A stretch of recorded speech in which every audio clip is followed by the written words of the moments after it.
Hey everybody, Movie Reviewer Next Door here, and I'm back with another review. And this time I am finishing off the duology with Mount the Iron Fist 2. It's a 2015 martial arts action film directed by Roel Rene, and it stars Dustin Nguyen, Eugenio Yuan, Pim Buber, Cary Tagawa, Carl Ang, and RZA.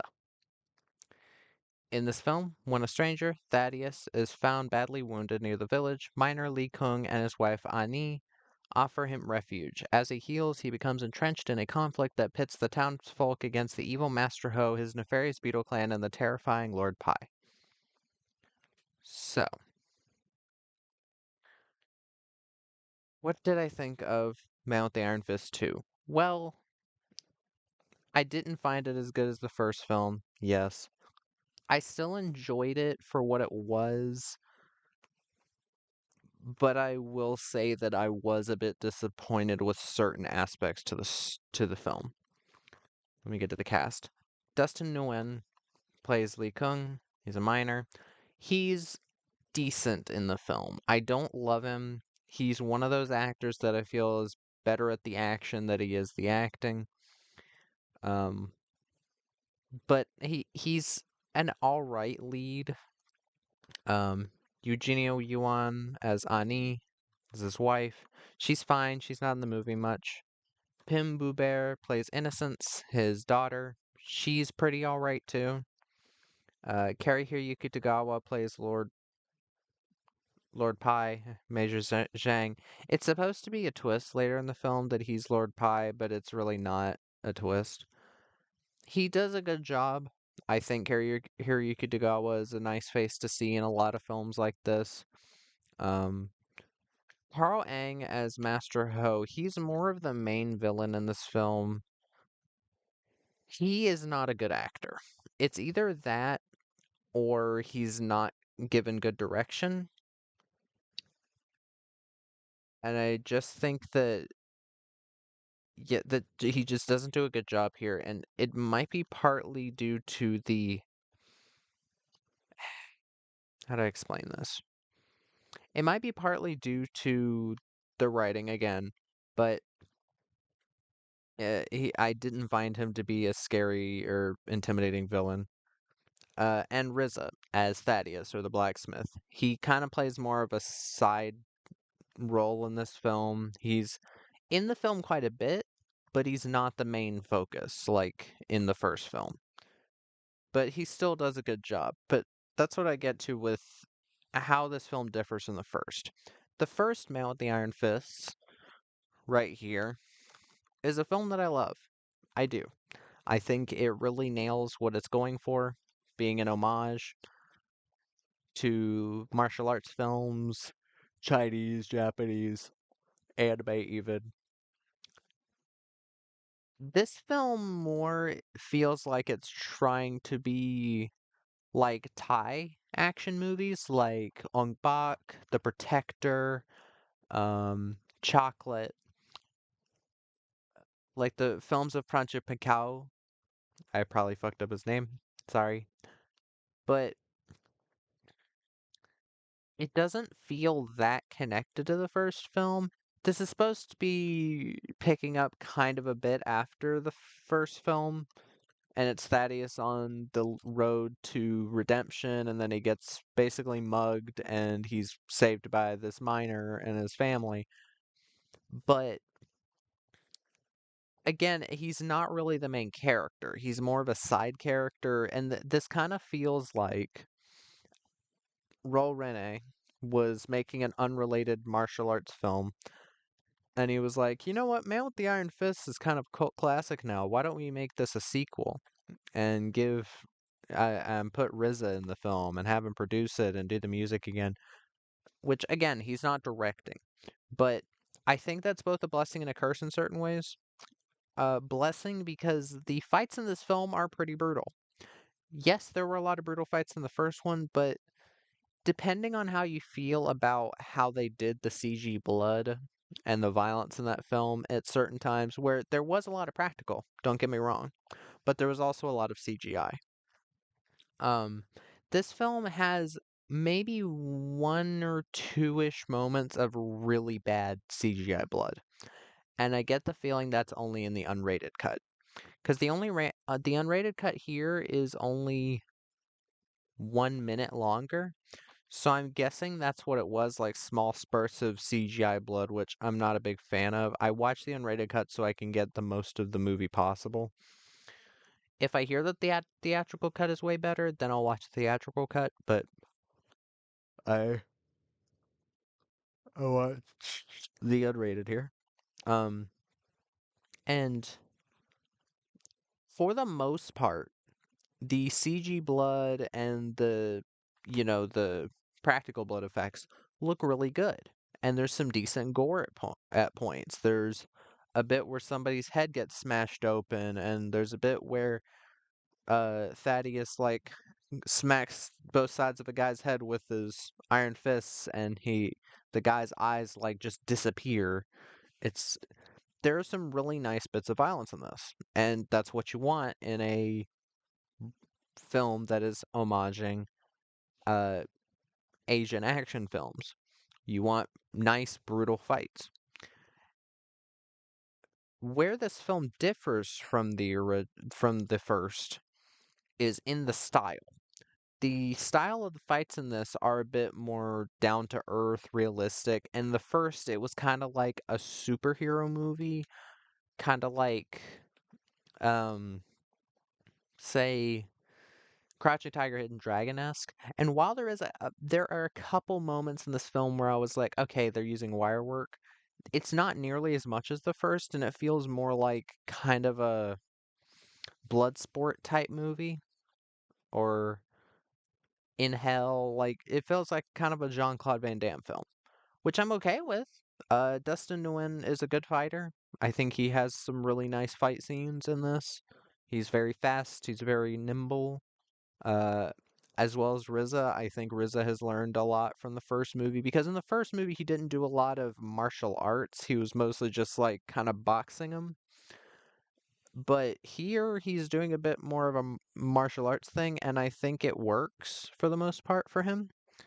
Um, and I will say this film is quite a bit shorter than the first.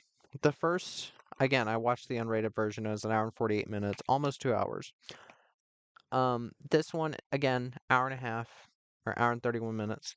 I think that's the perfect length for this film because this film isn't exactly action packed up until the end. Because the ending, there's a big long like war scene where they're taken against the people in the village are going against the Beetle clan and Thaddeus and um I already forgot his name. Lee Kung, yeah, have like broken out of prison and they're like trying to fight the leaders and everything. It's a lot of fun. I think this film knew where to spend its budget. D- Also, in addition to that, there's a really nice setting in this village in Thailand, which I think that was an interesting place to move the film because, again, direct-to-video budget, you got to work with what you can. It would be very expensive to build all of this from hand and using the money from the budget. So they found this really cool location, and I'm glad they used it. Now, some people might say, well, you're giving them credit on something they didn't do. Well, they're doing what they can with the budget they have, and they're finding workarounds. That's what I love to see. And I feel like in the first film they did a lot of workarounds because there's no way on the $15 million budget the first had that they built every set in that film because there were just too many fantastic sets um, and too many beautiful locations. But with this film, I do think they made it look a bit more expensive than it could have looked. Because with direct-to-video sequels like this, I often see they'll move like fight scenes into the forest, and there are movies where they'll spend the entire budget on the cast, and then the entire movie just takes place in the woods, and I find that shit boring. Um, you have to have a plot in order for films like these to work. And with this film, I do think they did a good job fleshing out certain characters, building up to the climax, and actually having a pretty interesting story that wasn't too overdone. Um, Again, I am a little disappointed that Thaddeus isn't the main character. And I do legitimately kind of feel like they're in the behind the scenes they act like this was what they meant to do with the character from the beginning. I don't believe that. If that's true, whatever. At least they give Riza quite a decent amount to do. And for the longest time I was confused why it said and or with Riza as Thaddeus, as if he's like a small part, which he kind of is. But yeah, um, what else do I say about this? Well, Carl Ang. Now, I don't know much about this actor. I recognized him. He's been in tons of Chinese films. My guess here is that he's not used to. Well, no, that can't be true. Hong Kong actor and model. I'm guessing he's more of a model because he's not that great of an actor in this. He's very over the top and in a bad way where it feels like they're trying way too hard to make him a villain.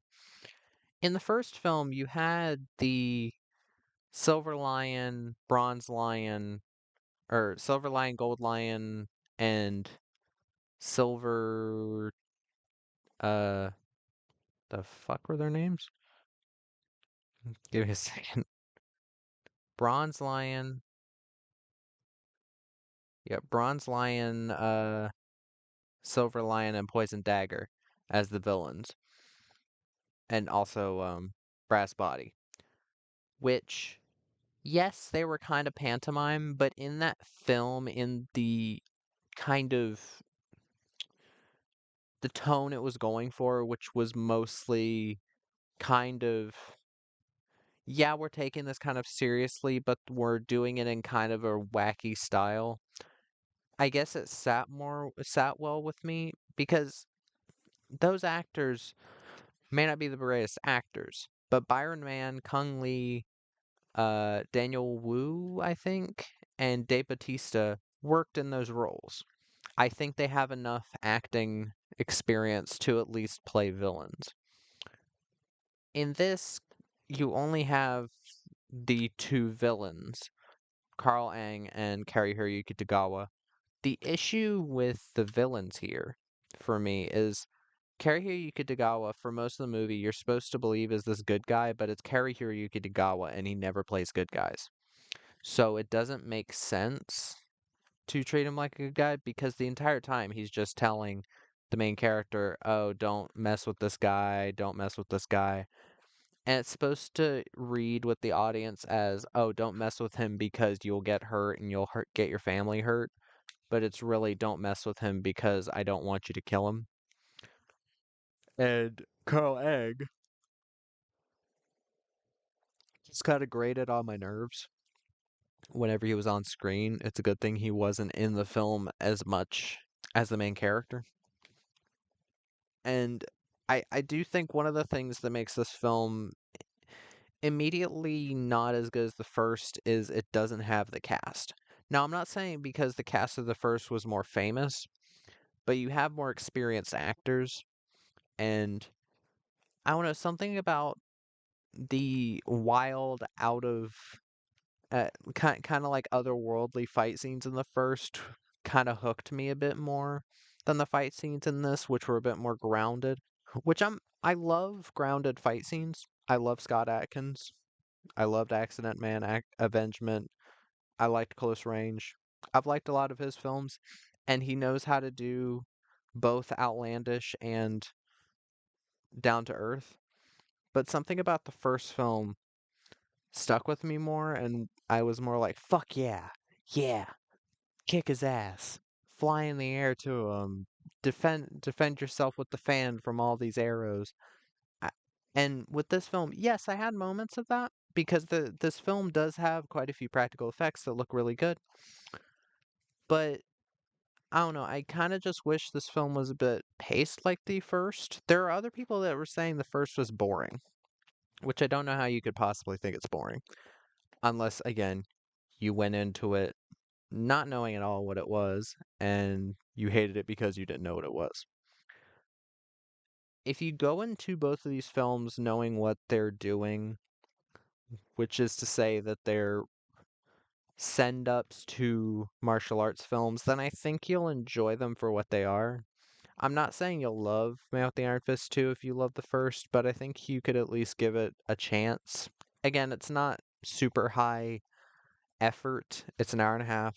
It's pretty quick. I'd still 100% higher recommend this because I had so much fun with it. The soundtrack is insane. Um, the soundtrack in this one is still really good. RZA and Howard Johnson return for the soundtrack. I actually Shazammed a couple songs in the film that I thought were pretty good, and that I added to my playlist. Teachings of a Ronin by Zach Hemsey, I thought was pretty good, and Thea Baby Boy, or yeah, Baby Boy by Massive Attack, which I really liked. But yeah, like the film has again a lot of the types of music from the first film where it's parody. It's kind of doing like Western hip hop, soul type of thing. And I do like that they kept that motif, but sorry, I had to do a hard cut there.